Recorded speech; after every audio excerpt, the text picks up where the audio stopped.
So I'm moving now.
I don't know.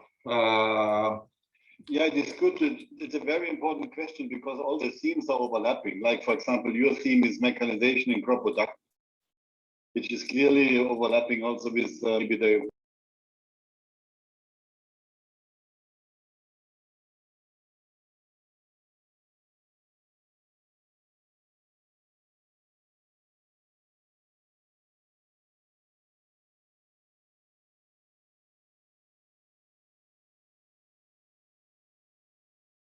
AP, we are concerned that this is going to take place. So we would like to be able to represent your interests as ably as possible. Next slide, please, Line.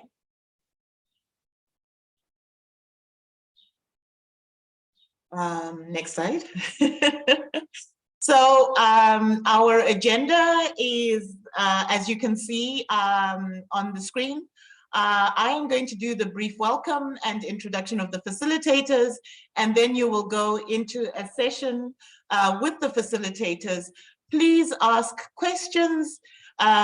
Please, this is the time to ask questions.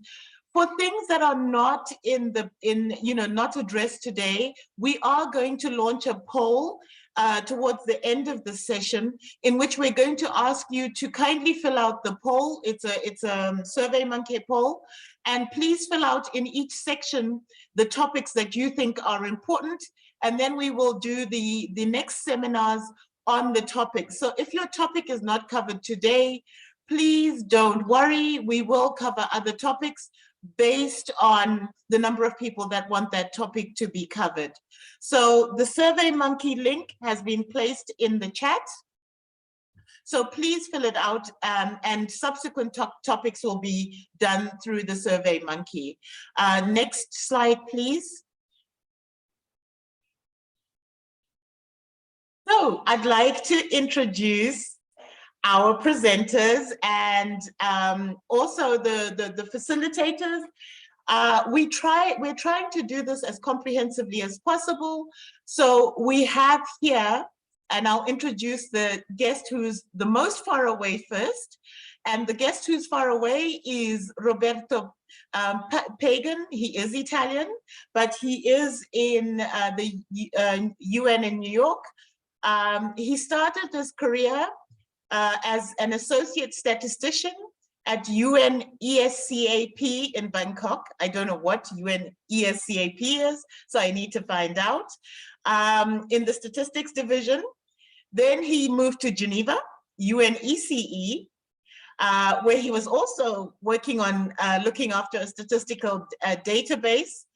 And then he moved back to UN-ESCAP to work on ICT statistics. And now he's with ICSC since March 2007, and he works as a statistician. He's worked also before his UN service in the automotive and jewelry sectors. So I hope he can give me advice about my jewelry, and with the cost of living, I really need to sort of buy gold or something to hedge against inflation. So Roberto will be taking us through the presentation together with Line, and he is at the ICSC, who are responsible, I think. He will let you know what they do. So he's going to take us through, and grazie, Roberto. We also have Anne, who is an HR officer from FAO. We had asked HR to also participate and to be able to answer questions and also help us in responding to issues that pertain to FAO. So she has been with FAO from October 2008, and her responsibilities include salary administration, monitoring of the UN Common System, and developments in the area of HR, which include staff remuneration, allowances, and entitlements. Prior to this, she was with IDLO from 1994 to 2008 as HR manager. And prior to that, she was with an Italian engineering company as the administrative officer. Welcome, Anne. And then we have Line. Line is fantastic. She works with me in the investment center. She's been outposted for most of her career with FAO. She was only in FAO for 1 year at HQ. She's worked with us for 7 years within FAO. She very ably represents us in FICSA. She was the elected representative that works for the compensation issues, and she has attended several ICSC and ACPAC sessions amongst her other tasks. She's also been on the AP Exec Sec in the communications and field representative position.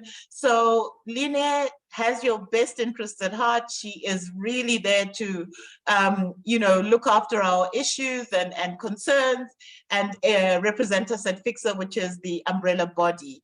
So without further ado, I am going to hand over to Line, who is going to take you through the presentation together with Roberto. And please ask questions. This is a very generic and general presentation. And after this one, we will do more specific ones based on the areas that you choose. So don't forget to click on the link and fill out the poll, and one in each section, and then we'll take it from there. Thank you very much. Over to you, Line. Thank you very much, and thank you, Watsi, for the introductions.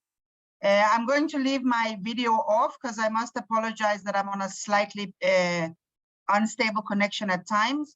But let's hope for the best. Otherwise, I hope Roberto and others can stand in.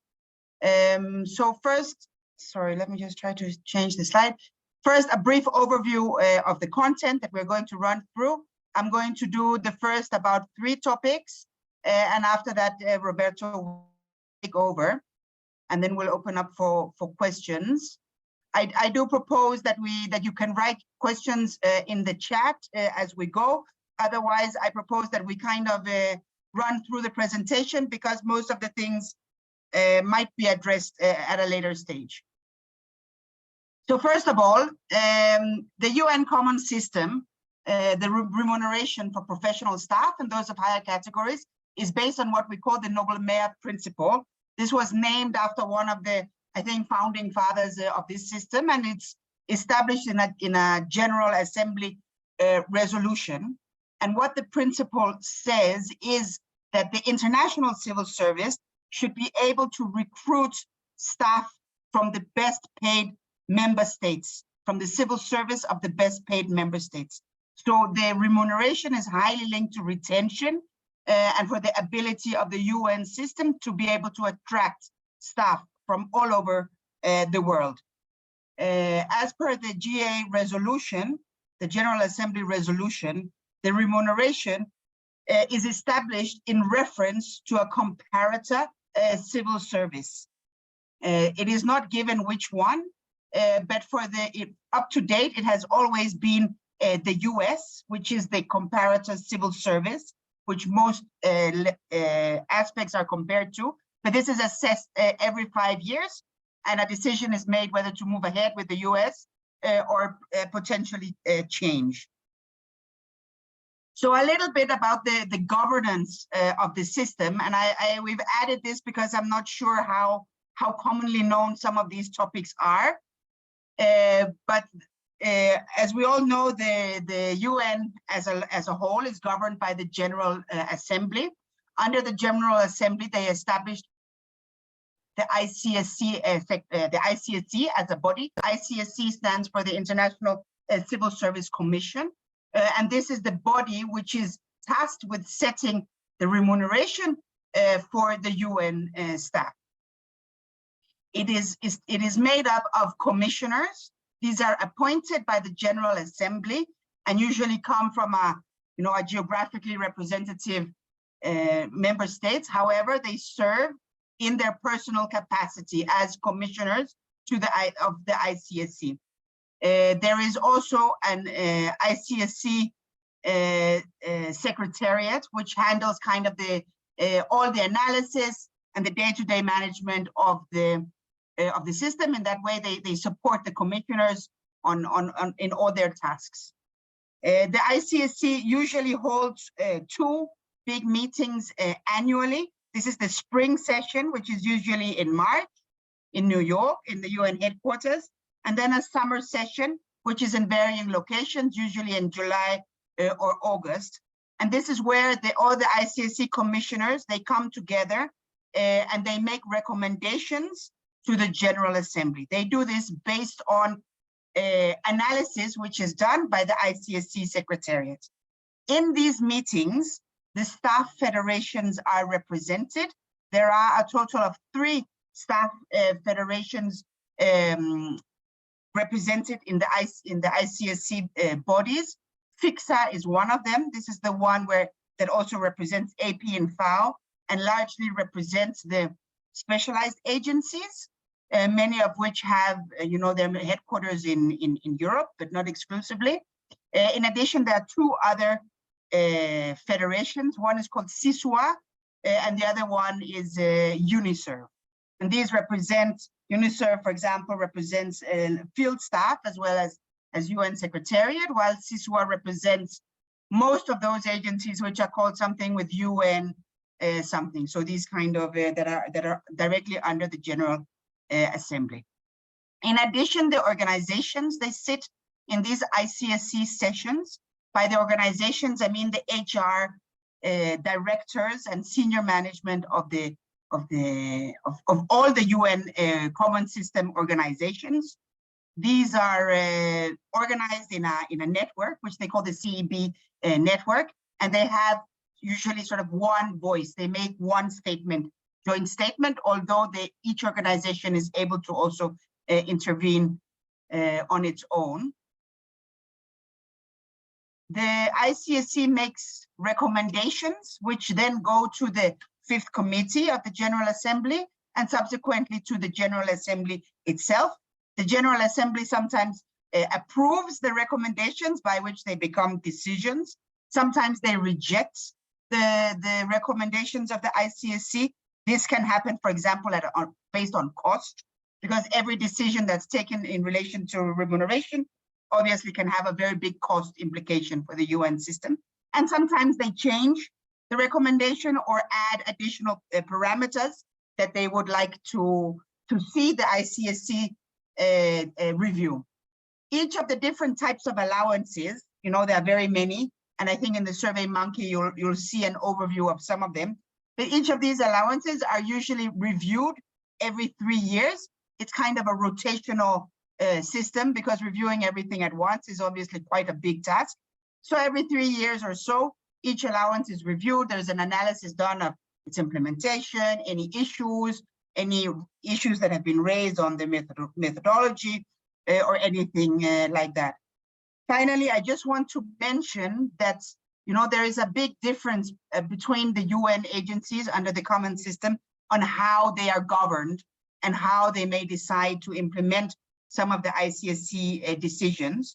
For specialized agencies such as FAO, decisions will sometimes have to be additionally approved by our own governing bodies, whereas, for example, UN Secretariat, they report directly under the General Assembly. And for this reason, in implementation, there can be differences across the agencies, the organizations, but when you sort of you're supposed to expected to follow the guidance which is given by the ICSC when you are part of the common system. So down to the concrete aspects of the salary. First of all, the professional salaries are made up of two major components. One is the base salary, which I'm going to talk about, and the other component is the post-adjustment. The post-adjustment is the most tricky one, and Roberto is going to come in on that. There is a booklet which is referenced on this slide, which where you can read everything. It's on the ICSC website, everything about these how these salaries are established. Salaries are always set in US dollars. All the decisions or all the methodologies are based on US dollars. And in addition, there are several operational measures which are taken, but we're going to come back to that. So the base salary is applied to everyone, all UN professional staff across the system at various levels, of course. And the post-adjustment is duty station specific, with the objective of ensuring that each international civil servant has the same purchasing power, no matter which duty station he or she is based in. So a little bit about the base salary. I think we tend to always talk about the post-adjustment, but of course the base of law salary scale is also very important, and it determines, I think in most cases, the absolute bulk of the salary that we receive. So the base salary is actually updated every year. Usually this is done at the ICSC summer session, which is in June or July. And it's implemented following what is called a no cost, no gain principle. To do this, you look at the evolution of the salary in the comparator civil service. So that is the US salary. You see how it has changed within the last year. And based on that, you decide to usually increase it by the same level. So for example, in 2003, the base salaries was increased by 2.28%. And in 2022, it was increased by 2.2%. This is one of these analyses which is done by the ICSC Secretariat, and I believe it's usually approved by the ICSC commissioners without any major comments. As part of that analysis, they look at, for example, if there are any major changes in the US taxation system that would somehow mean that the way that the salary is given, changes a lot, which can happen and happens also, in other civil services. That is something that would be taken into account, but usually it's not sort of very controversial. And it's usually implemented each year in, here on the slide, I can see it says January, but I think it's usually reflected in February. That's when you'll see it on the website. And it's implemented on this no cost, no gain principle, meaning that the post adjustment will be slightly adjusted downwards so that you don't see the increase directly from the base salary. So this is one of those changes that you might see in February, usually when there is a circular, and we're going to come back to it. And if you go into the website, you cannot always say that the post adjustment indices that are there are caused by changes in the post adjustment level, for example, based on surveys. It is also based on these changes that are done in the base salary, slowly increasing the base salary every year. In addition, of course, there is what we call the staff assessment. This is something that we all see on our salary slips every month. And just a very brief note to say, this is then deducted in salaries before it's paid out, and it's basically the difference between a net and a gross salary as per the comparison to the US system. And it is also reviewed every 3 years or so, but is not commonly changed. In the past 2 reviews, there were no changes. And this is paid into a fund, which is then used to compensate certain member states, depending on the resolutions that those member states have adopted vis-a-vis the tax exemptions which are there for UN staff. In most countries, professional UN staff are tax exempt for the salary which they are paid under the UN common system. I think that's it from my side. Roberto, over to you, please. Thank you, Lene. And let me greet and say good afternoon to all staff who are now in Italy and connected to this webinar. I'm very happy and pleased to be here with you.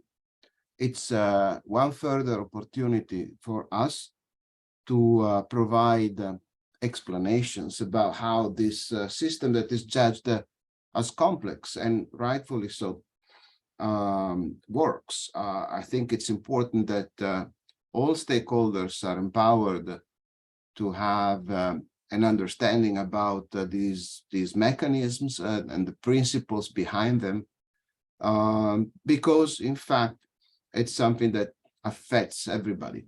Salaries are what we work for, essentially, in addition to the fact that we may be proud to serve the UN in its various facets, but salaries is definitely a strong component of why we are here. So let me say what is post adjustment. Post adjustment is a variable component of the salary. The salary, like Lina said, is made up of a base, which is the very minimum that staff can get. You cannot get less than the base. And post-adjustment works to add up to this base. So there are no negative post-adjustments. There used to be, but today that's not the case.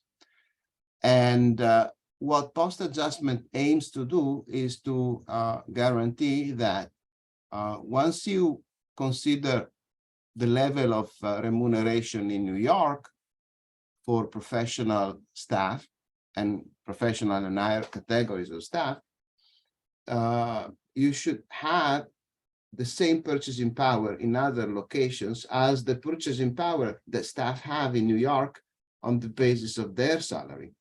Post-adjustment itself is not the primary driver of the level of remuneration in New York. As Lina said, there is this Noblemer principle behind post-adjustment that is the primary driver of what happens to the level of remuneration in New York. Forget for a moment post-adjustment in New York and think about the level of remuneration as a whole. So this level of remuneration as a whole comes out from this, there is this principle, the Noblemer principle, and then there is a way to make it operational. So what the way to make it operational is to guarantee that once you take into account the net levels for UN staff in New York and for US staff in Washington, DC, then once you take that on a net basis, UN staff in New York to respond to the Noblemer principle must be paid at a slightly higher level. And that slightly higher is in this moment set as 15%. So that is how the level of remuneration in New York is determined. And then it can fluctuate a little bit. It can fluctuate within a window around this 15%. It could go down not below 13% and not higher than 17% in this moment. These are the yardsticks. As soon as for any reasons, due to the evolution of cost of living in New York, which may trigger increases in post-adjustment in New York, as soon as this level of remuneration for UN staff in New York goes higher than 17% than the US staff in Washington, DC, then we've got to stop increasing salaries here in New York. And so even if the cost of living, the natural evolution of cost of living in New York was to make these increases higher, we cannot go higher than 70%. And if there is a situation which happened in the past that where our salaries would have to go higher than 17% compared to the US salaries in Washington, DC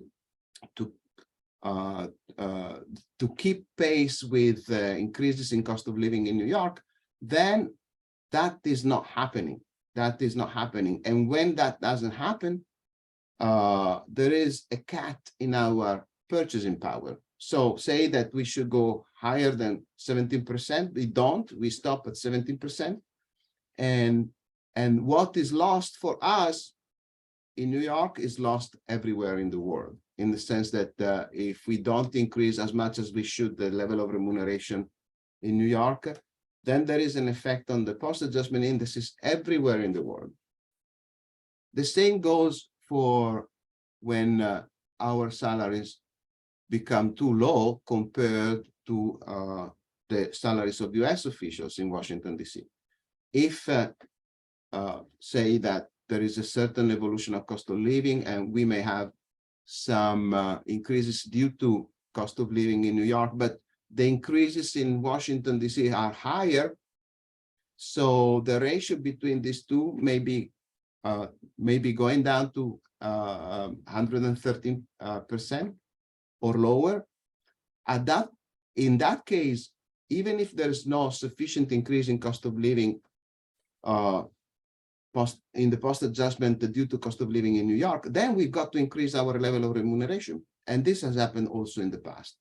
And when we do increase the level of remuneration in New York, then we have to increase the post-adjustment indices in the same manner everywhere in the world. So what you have in front of you is diagram where in fact what happens is that the post-adjustment system extrapolates this relationship that we have between UN staff in New York and US staff in Washington, D.C. So it's an extrapolation mechanism of the Nobel principle.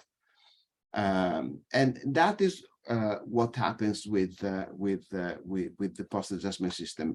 Since we have staff everywhere, we do have the need to keep everybody more or less having the same purchasing power as we have in New York. So long story short, everybody around the world should definitely hope that our purchasing power gets higher and higher, because that would translate in a higher purchasing power for colleagues everywhere in the world. So that is one concept that is important to highlight. Can we go on, please? Okay, so then let's talk about the post-adjustment system. So after we have considered its general aim, the post-adjustment system, if you read on the left-hand half of the slide, is made of two primary pillars. There are procedures, methodologies, and mechanisms for determining the post-adjustment index. And then that translates somehow into post-adjustment multipliers, which you see them at the bottom of these descending arrows. And then in between the post-adjustment indices and the post-adjustment multipliers, you do have operational rules. Operational rules are, say, algorithm version of salary setting policies of the commission, of the ICSC. So operational rules are rules that may look mathematical. There are like ratios, there are considerations that have to do with data processing about it. But in the end, they relate to salary setting policies. And I will try to explain what that means. But let's start with the top. Let's start with the post-adjustment indices, because the post-adjustment indices are the very first step into finally ending to get the post-adjustment, some money due to post-adjustment. These are measures of cost of living relativity between a duty station and New York. So this cost of living relativity is built by aggregating 5 major components, and these are pension, medical insurance, out of area housing, and all in area excluding housings. So we have our salary essentially is meant to pay for each of these 5 components. If you look at your statement of earnings and deductions, part of the salary you can identify is spent to contribute to the pension fund. Not the entirety of the contribution comes from staff, 1/3 only, 2/3 come from the organization you work for, but a little bit of that salary goes to pay for your future pension. And similarly, part of the premiums of the medical insurance plans that are made available to staff by the organizations, part of those premiums are also paid by the staff. So a little bit of your salary, if you have one of those medical plans, goes into that. Another component where of your expenditures is called out of area component. And that is included in the index, in the post-adjustment index, because of the international character of our service. We most often work not in our country. We work elsewhere, and we may be having expenditures and commitments elsewhere.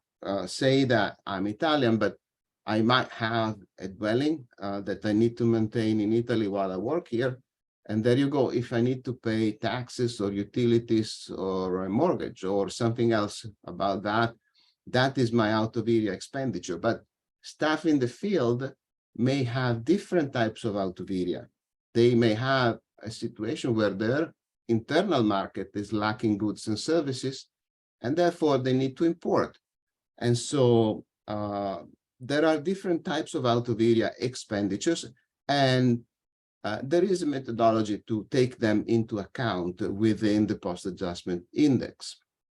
And then the bulk of your expenditures are on housing and are on in-area expenditures excluding housing. In-area expenditures including housing, you can imagine them as being the food you buy, either in supermarkets or in the shops, or when you go out to restaurants. It's about the clothing you buy. It's about the entertainment you buy, transportation that you need to buy, whether it is private or public transportation, and communication and health. There's a number of items that we buy day to day, or less frequently. But these are all grouped into this major in-area excluding housing component. And then there is housing. Housing, everybody needs to stay somewhere, and either there may be renters or there may be owning their dwelling, but some expenditures on these are recorded. And so we know about them via survey, so the surveys that we conduct. And so if you think about adding up all of these together, that's how you are expected to spend your net remuneration. So that's why we have these 5 major components included in the post-adjustment index. And the importance of these components changes from different places. You may have very low out-of-area expenditures if you are in a duty station like Rome or New York or in European duty stations, because you have markets that offer almost everything. Whereas if you are in the deep field where there is a scarcity of goods, there your out of area is likely to be much higher. And so the weight of the out of area component within the index is going to be much higher. So that's one example, but there are several reasons why we've got different weighting patterns between duty stations when it comes to aggregating these 5 major components. And what is important to remark here is that the post-adjustment index is a cost of living relativity between a duty station and New York. So it is not a measure of the absolute level of cost of living in any location. It's always built to represent a relationship between the duty station and New York. So say that you have in a situation in a duty station where you have got increases in cost of living that are at certain level. Between one point in time and the following point in time, there's an increase in cost of living of 3%. But say that in New York, you got between these 2 points in time an increase in cost of living of 6%. So because it is a cost of living relativity, it's a measure of cost of living relativity, even if your absolute cost of living in the location, in the duty station may be higher than it used to be, if there is a higher level of increase in cost of living in New York, then that means that the relativity of your duty station went down. So that is an important concept, and essentially points out to the fact that what happens in New York affects everybody. And that's it's a key for staff representatives and organizations when they participate in our technical meeting meetings, they always pay a lot of attention of what happens in New York, because it's the denominator of this ratio. The level of cost of living in New York is the denominator of this ratio. And so that is something that is always important to take into account.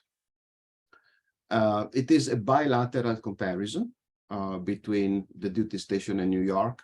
And that has implications because each duty station is compared to New York with a bilateral formula. And there are potentially other formulas out there in the realm of index formulas, and other methods that are not bilateral in nature. They are multilateral, but the system that we have is a set of bilateral comparisons between each duty station and New York. So if you have duty station A and duty station B, and you compare both of them to New York, the comparison is not between A and B. It's between A and New York and B and New York. Then we do have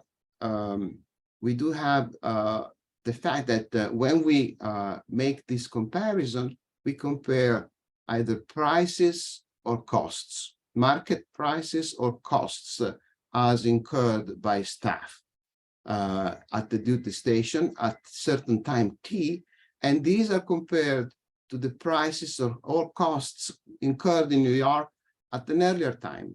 Because in order for us to be able to make this comparison, the very first step is to collect the prices and costs in New York, and only later on, a few months later, or in some cases, in most of the cases, 1, 2, 3 years later, we make these comparisons between the duty station and New York. But once we collect the prices and the costs that are used as denominators in these ratios, once we collect them in New York, they remain as such for a period of about 5 years. So we don't update the prices and the costs that we collect in New York. They remain as they were collected at the beginning of the survey round.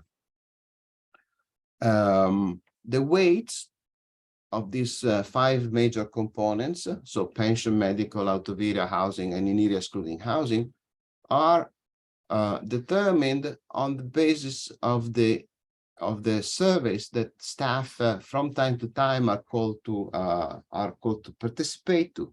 And the survey is administered with a questionnaire, and in that questionnaire, staff indicate how much they spend on various categories of expenditures. These are housing, and within housing, they may indicate how much they spend on rent, how much they spend on maintenance, on utilities, etc. And in the other sections of the questionnaire, there are disaggregated questions about expenditures on food or on clothing or on other items. So once you get these expenditure levels, they from the service, they determine the weights of the 5 major components. Whereas when it comes to prices, prices are collected from markets. Literally, we go out. In some cases, it's us, staff members of the Secretariat of the ICSC. In some cases, it's a pricing agent that we hire for the purpose.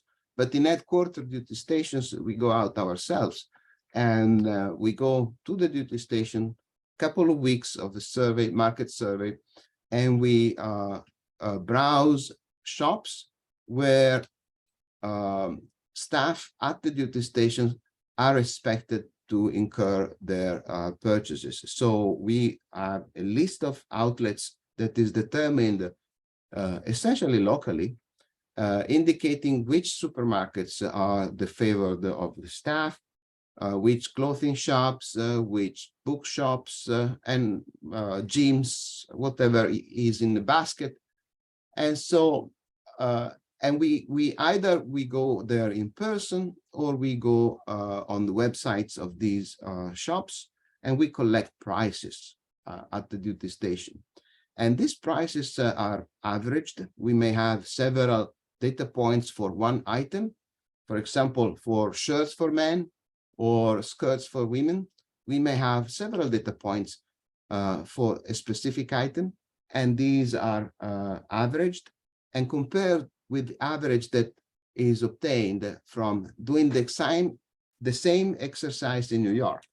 So market prices in Rome or in Bratislava or in Cairo are compared to market prices in New York. And we do these exercises to make and produce a benchmark. A benchmark post-adjustment index is produced with the survey.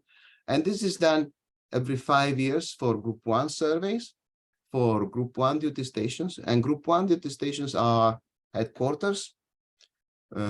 And many duty stations that are level of development and market conditions similar to headquarters. For example, Rome is a headquarter and therefore Group 1 duty station.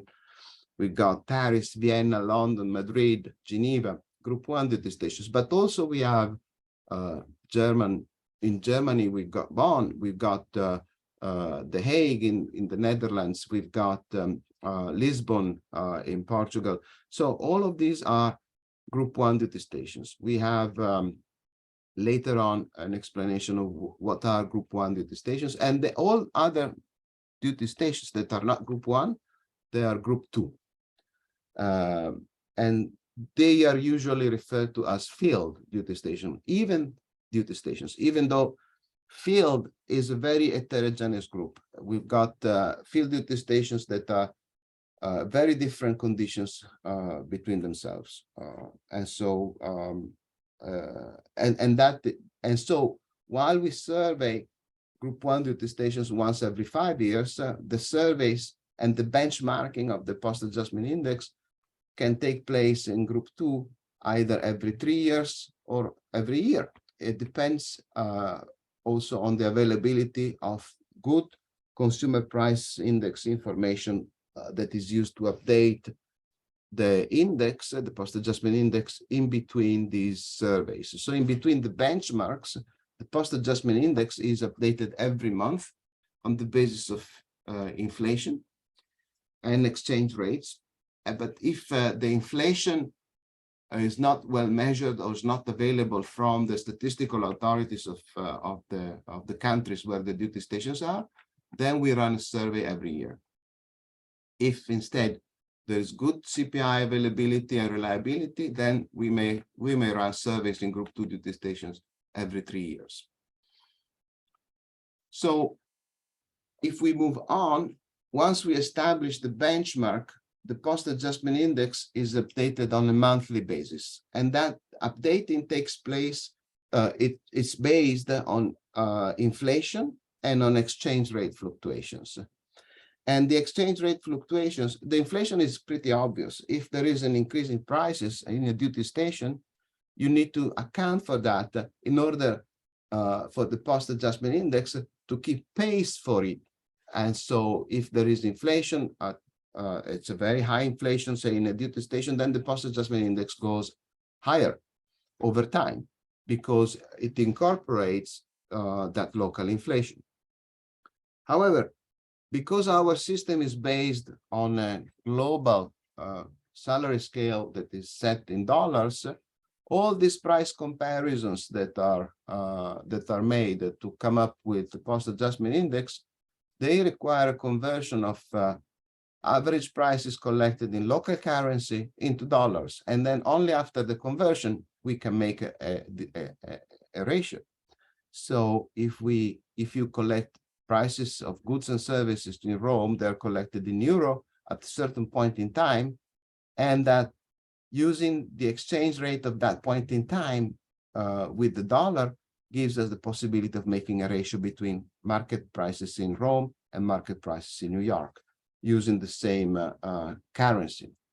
But if the exchange rate moves, and it does move every month, what happens is that this has an effect on the post-adjustment index itself.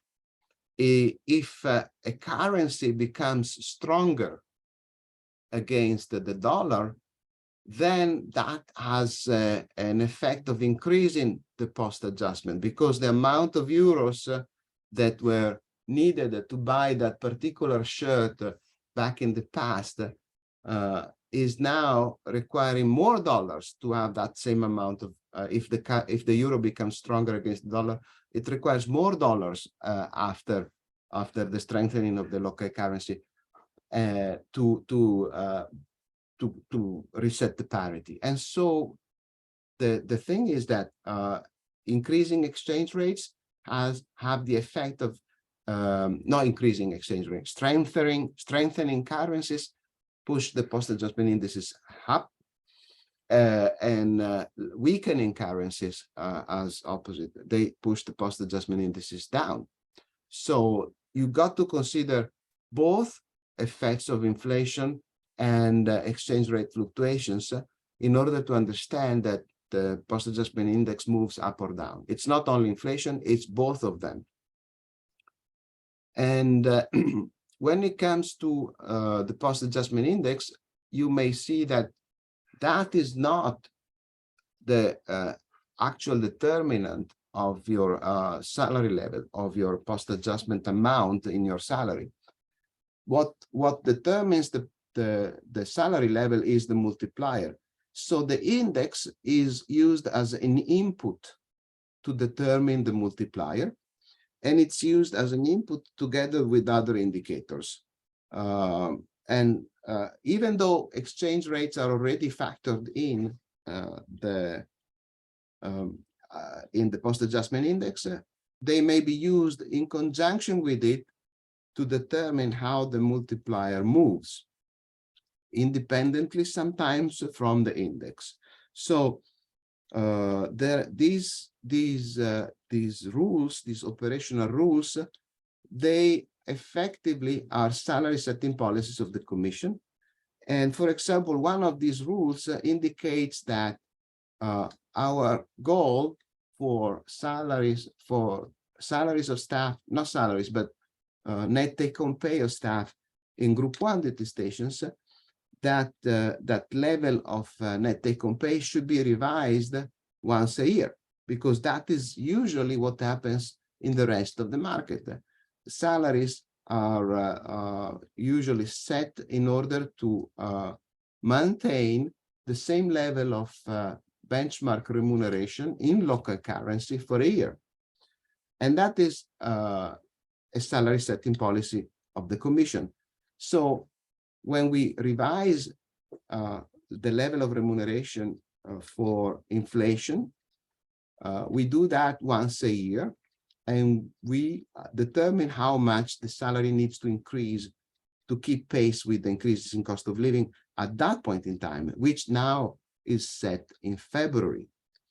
But following February, our operational objective is to maintain the level of remuneration, net take-home pay, say, constant in local currency. So if in March, April, May, and every other month that follows the review of February, if in those months the local currency becomes stronger, the multiplier is going to go up regardless of what is the level of the index, because in order to maintain the same level of euros that was set for net take-home pay in February, you need more dollars.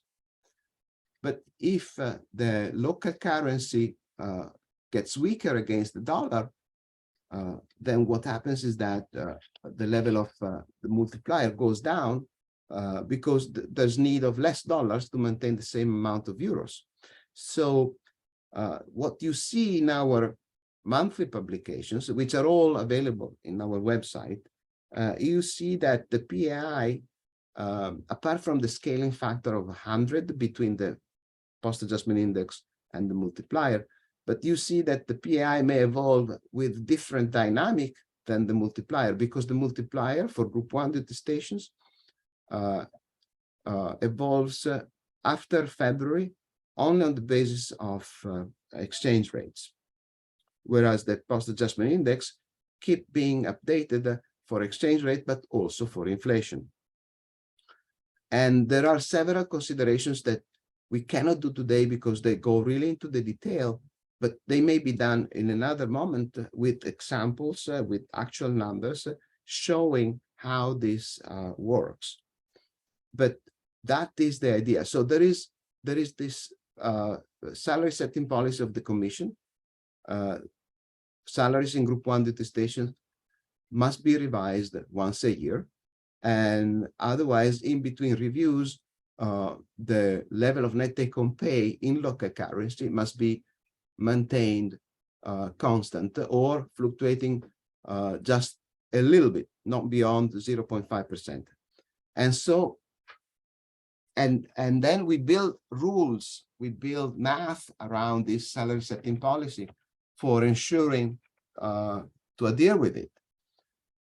The salary setting policies of the Commission are different between Group 1 and Group 2 duty stations. In Group 2 duty stations, the revisions due to inflation as well are made more frequently because these are less stable economies. These duty stations are in less stable economies. And so the salary setting policy of the Commission is such that reviews for inflation and exchange rate are made 3 times a year, in March, in July, and in November, every 4 months.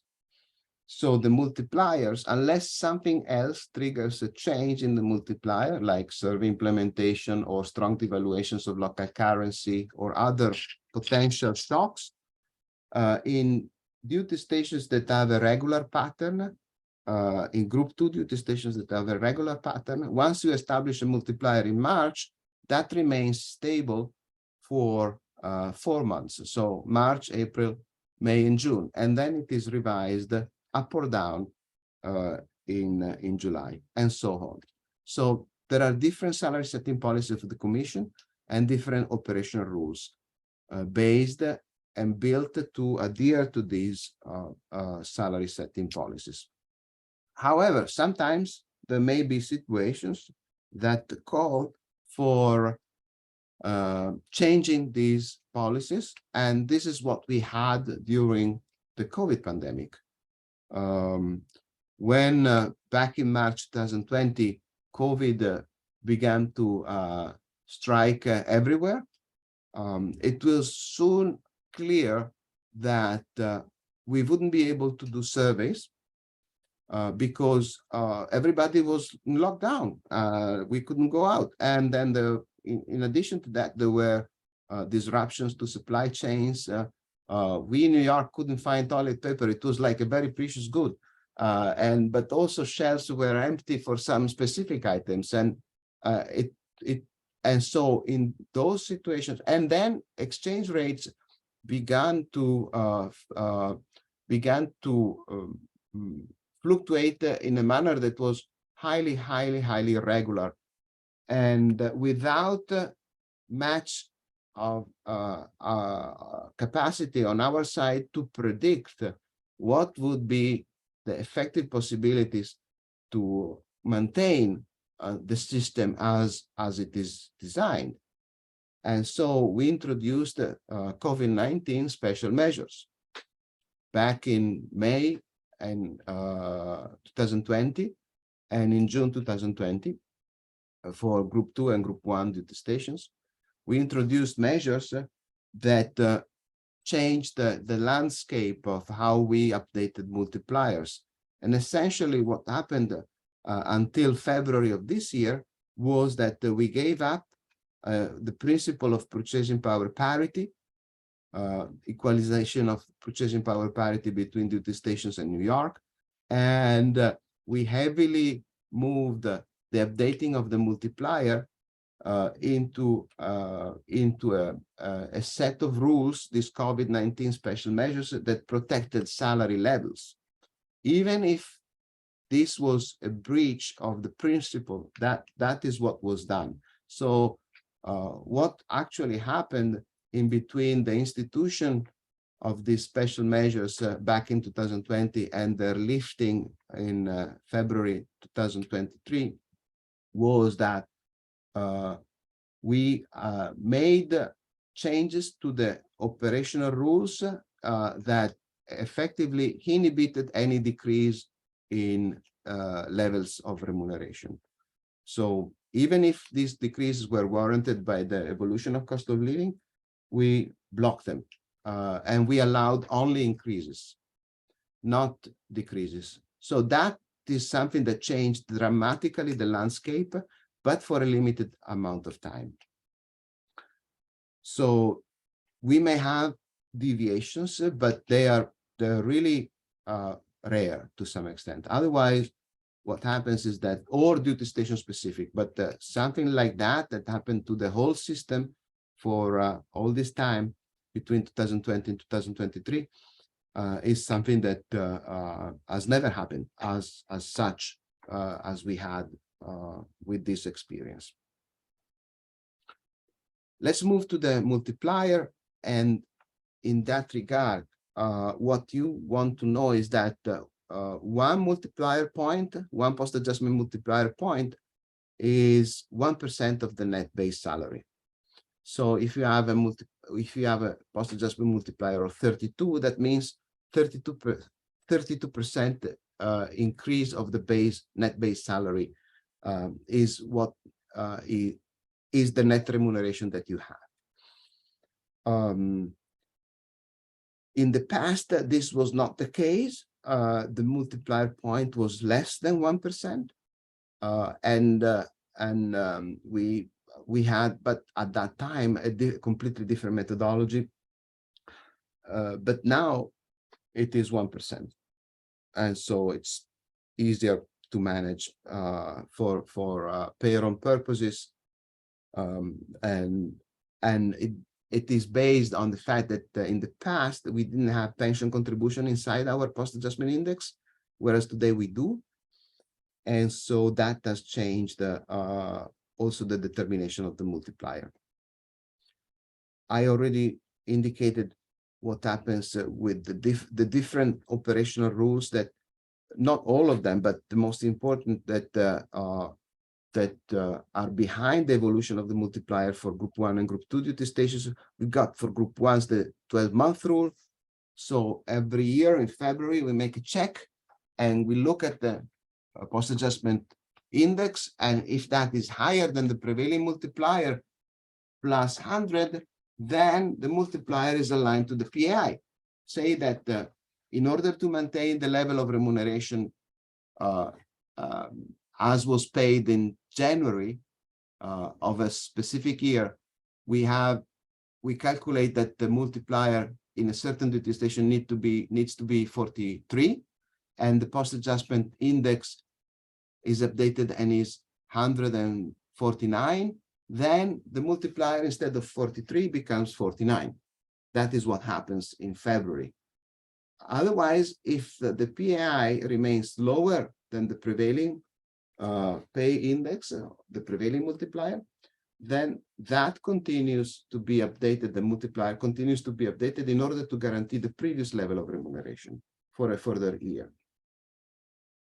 In the case of Group 2 duty stations, we do this check 3 times in a year, and we have also a mechanism inside this operational rule that grants increases as determined by inflation and exchange rate if inflation is sufficiently high, whereas if inflation is negative or not sufficiently high, then only the exchange rate change between the previous review and the current review is considered to update the multiplier. And there is a link in the slide, and it links to our website. And there you can find information about the monthly updates of indices and multipliers. You can find information about the methodology, but because there's a booklet that explains the post-adjustment system methodology, both for the determination of the index and the determination of the multiplier.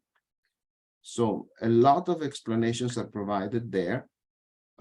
And I really invite everybody who has the curiosity or the need to know more about post-adjustment to go there. and look at the resources that are already made available online. Okay, that's enough. And we move to the different types of duty stations. As I indicated, there are group 1 and group 2s. Group 1s are duty stations very similar to headquarters. There are 53 such locations for which a post adjustment index and multiplier is maintained separately. And they're primarily located in North America and Europe, but also in Asia Pacific and South America. French Guiana in South America is a group 1 duty station. And in the Pacific, Asia Pacific, we got Japan, Hong Kong, and Australia. But otherwise, they're primarily located in North America and Europe. Everywhere else, we have group 2 duty stations. And so when you look at our issuances, our monthly issuances of the circulars, you will see a long, big table with all the post adjustment indices and multipliers for all these locations. Yes, let's move on. The primary differences between these types of duty stations, we have already covered them, some of them. The frequency of the surveys is different, and source of price data is the same. Price surveys conducted by the ICSC, either directly by staff or by pricing agents that are hired for the purpose. When it comes to rent data, there is a big difference between group 1 duty stations and group 2. In the case of group 1 duty stations, we use external data, market rents that are surveyed by an agency that is called International Service for Remuneration and Pensions, which is a partner agency of the ICSC, and which also supplies the same rents for the purpose of calculating correction coefficients for European Union officials. They have a similar methodology, not exactly the same, but a methodology that it looks at cost of living differentials as well. And they use the same market rent data that we use for group 1 duty stations. But for group 2, our rental component of the housing and the housing index and weight itself are all determined by using staff reported data with the cost of living service, with the questionnaire that is provided to the staff. The housing index structure is different in the case of these 2 groups of duty stations. And the treatment of certain expenditures on durable goods is also different, because in the case of group 1 duty stations, many durable goods are actually used, but for group 2s, they are not, because they are expected to be imported or, as we say, dollar driven. And so they are not, even if they're surveyed in the market, they are not used in actual calculations. But what happened between 2016 and 2021, when we opened a new round, was that we changed the treatment for major appliances, because on the basis of a review of the results of our surveys, we determined that in case of major household appliances are now available everywhere or almost everywhere, and so they are now treated in the same way. But certain other goods are not, are still dollar driven for group 2s.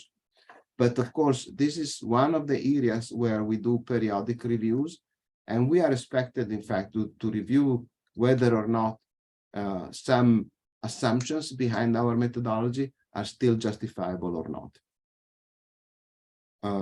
Currency of salary. So the goal for group 1 duty station is on the consideration that most of the commitments and most of the expenditures are incurred in local currency.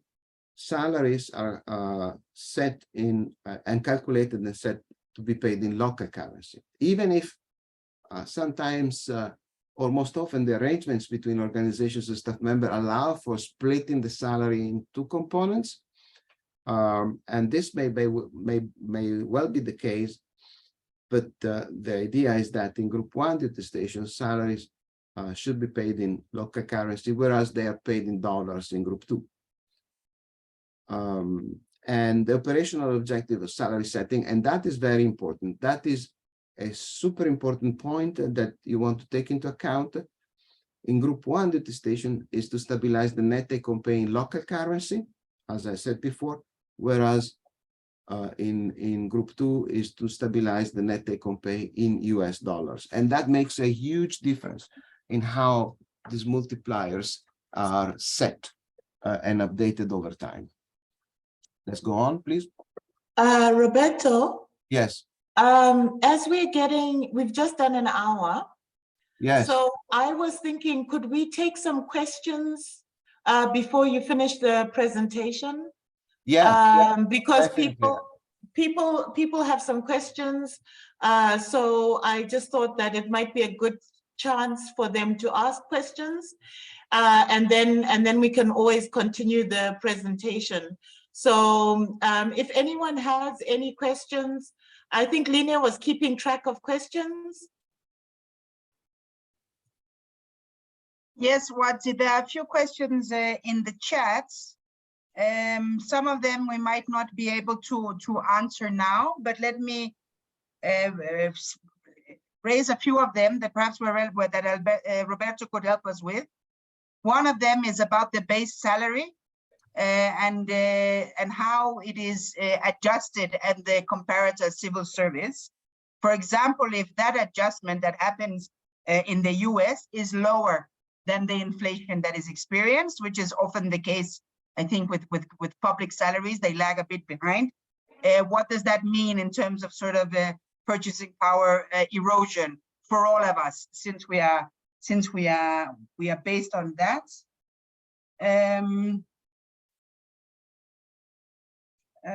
Yeah, a few questions have related to the rental subsidy. I think there are a few of these, and we might need to come back to that, I think, in a separate seminar as well, because there are also, I believe, a number of issues with the way that it's implemented in different organizations, including in FAO, where we've had several discussions on how the thresholds are established. But one of the pertinent questions is the relationship between the post adjustment and this threshold, the personal maximum threshold. That usually when the post adjustment in your duty station goes up, the rental subsidy goes down. And how is that logically linked to the intention of ensuring that everyone across duty stations has an equal purchasing power? Okay. And finally, if there's just two more small things that I wanted to mention now. Some colleagues have raised issues about Ankara in Turkey, as well as Egypt. I don't know if it's something that you can answer offhand, but challenges with the level of post-adjustment vis-a-vis the cost of living in the areas. I do believe that both of these situations are on the radar of the ICSC, but perhaps if you know any information right now, we could just share it. And also perhaps if you could explain to colleagues what some of the procedures are in case you want to raise issues with the ICSC from a certain duty station. For example, the observation that the post-adjustment in Ankara is extremely low and doesn't seem to reflect. How would one go about raising that? I think we can come back to some of the other questions, and everyone please be assured that we've noted down everything and we're going to find a way to respond to everyone and perhaps dig in more detail on all of them. Thanks. Thank you. Yes, I'll be quick on this. And obviously there may be dozens of questions that are covering other areas that are not touched upon. So bear with me. Time is of the essence, and so it's not going to be possible to cover everything. But I again invite everybody to go back to our website. go to the booklet. There are FAQs, there are explanations that should address most of the areas that people are interested. But let's go back to base salary. The first point, Lina, that you highlighted how the adjustment of on the US side can impact the purchasing power of the UN side. That is a very pertinent question, and it is at the heart of how our system works. Now, let's imagine a situation where things are in balance. Let's imagine a situation where we have increases in the US side, increases of salaries on the US side that are on par with local inflation. And in that case, what would happen is that by application of the Nobel principle, that type of link or that type of relationship on par would also take place in New York. But if it happens that there is an increase in salaries in the net, there is an increase in the net level of remuneration of US officials in Washington, DC that lags behind the increasing cost of living. If that takes place year after year after year, there is a little bit of lagging behind. It may well happen what actually happened back in the past after the financial crisis of 2007 and 2008. It happened that our systems reacted immediately because there was a depression. There was depression in terms of low inflation or negative inflation, and so our salaries remained anchored to these indicators, the CPIs, the strength of the US dollar, et cetera, and our salaries reacted immediately to the macroeconomic context that was deteriorating and did not go up. But for a couple of years, salaries of US officials went up. As soon as the economy started to recover, then the indicators behind the movement of the level of cost adjustment in New York started to go up again, but there were the salaries of on the US side were frozen for a couple of years by the administration. And so what happened was that this margin went down to the point that we couldn't increase our own salaries in New York as much as they would need to be increased to keep pace with the increasing cost of living.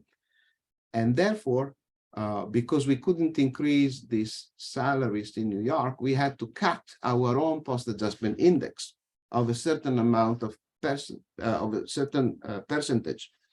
And that same cut that was reflected in the post-adjustment indices of all duty stations. So the effect was that it was not felt immediately, but it was felt later by all duty stations. So if on the US side or on the comparator side, salaries lag behind the increasing cost of living, their net remuneration lags behind the increasing cost of living, then it happens that sooner or later, this effect is going to be felt in New York and therefore extrapolated everywhere. So that is exactly what happened back in the past, and we are not having that now, but we may have that in the future. Who knows? It depends by what they do. You've got to think about this as a chain of effects. If there's no mechanism, there's no, say, if there is no reasons to change that relationship between increases in salaries and increases in cost of living on the US side, then there's not going to be that type of effect. But if there is, we are going to have it. So our salaries are effectively linked to theirs. That is how the system is built, and it's built in that way. So unless the comparator changes, but that is another question. That's another matter. Rental subsidy, how is that related to post adjustment? And okay, so rental subsidy is an integral component of the post adjustment system, because when it was established many years ago, it was established in a manner that would trade off with post adjustment. So the idea of rental subsidy is that if you imagine a situation where you have everybody paying the same proportion of their salary in rent, every renter in a duty station, let's imagine that if you are a P2 or a D2, you always pay, say, 22% of your salary in rent. In a situation of this kind, where everybody pays exactly the same share of rent, of salary in rent, no one would get rental subsidy, no one, because rental subsidy is available only to those who pay significantly more than the average rent to income at the duty station. So if you have a survey, and on the basis of that survey, we revise post adjustment, and we also revise this rent to income ratio. If the rent to income ratio is, say, 25%, then you need to have at least 27% of your rent as share of your income in order to become eligible to obtain rental subsidy. If you pay rent that is less than 27% of your income, you're not eligible. So rental subsidy is not something that is made up with the comparison with New York. It is not determined on the basis of a cost of living comparison with New York. Rental subsidy is determined on the basis of equity considerations within the duty station. So if the reference is what happened is the average rent to income ratio within the duty station, if you have staff who pay rent that are significantly higher than that rent to income ratio, then they become eligible for rental subsidy. If they pay rent that is less or at that level, they are not. There's no comparison with New York whatsoever. So it's an internal consideration, and the system is designed in a way that if you have a salary that increases, either because you get the promotion, or because there is a step increase, or because post adjustment increase, there are several ways why salary increases. But if your salary increases, then you go closer with your own salary to having the capacity to pay for your rent, and you need less rental subsidy. The system is built in that way. The logic behind it is everybody should be able to pay for their rent with their salary. But in case you pay significantly more than the average at the duty station, then there is some support in the form of rental subsidy. But that is not a housing allowance set separately. It's meant to trade off with, it's designed exactly to trade off with the level of the staff remuneration. If the staff remuneration goes higher, rental subsidy, and this may take a slow pace with step increases or etc. But if you get the promotion, it's like a certain jump in remuneration, then your rental subsidy will go down because you have the capacity with your salary to pay for that rent that you still incur, and you didn't have that capacity to pay for fully for it on the basis of your lower salary that you had before. That is the concept. That is what happens with rental subsidy. So it is designed to be inversely correlated to the level of remuneration. So the more your remuneration, all other variables being the same, if the threshold don't change, if your rent doesn't change, you still are in the same dwelling, etc. If your salary goes higher, your rental subsidy goes down. That is the logic of its design. So we have a lot of questions about it because, in fact, sometimes post-adjustment increases are driven by housing, by increases of rent. And so these increases of rent incurred by staff are recorded with the survey. And when the new rent-to-income ratios are calculated out of the survey, they increase the thresholds for the duty station, the rental subsidy thresholds of the duty station. And therefore, the higher these thresholds, the lower the lower the rental subsidy that people get. But if the post-adjustment increases are driven by other components of expenditure, for example, by increases in price of goods and services other than housing, then thresholds might remain at the same level, and so you would get an increase in your net remuneration driven by other sources of inflation, not on housing but on other goods and services, and therefore that higher level of remuneration would effectively make higher your personal threshold, which is the duty station threshold multiplied by the level of your own remuneration, and therefore you're more able to pay for that rent that you needed more help in when you had a lower level of remuneration, and therefore rental subsidy goes down. That is how it is designed, and we've got to follow the design. It is intimately linked with post adjustment, but in a way by which it is inversely correlated with it. So that's how it is designed. When it comes to questions about specific duty stations, it's difficult for me to provide feedback. But what I can say is that like Ankara or Egypt, we've got several duty stations that come to us, I would say every week or every month, saying our post adjustment is not enough. And then we engage with these duty stations. We review the results of the last survey.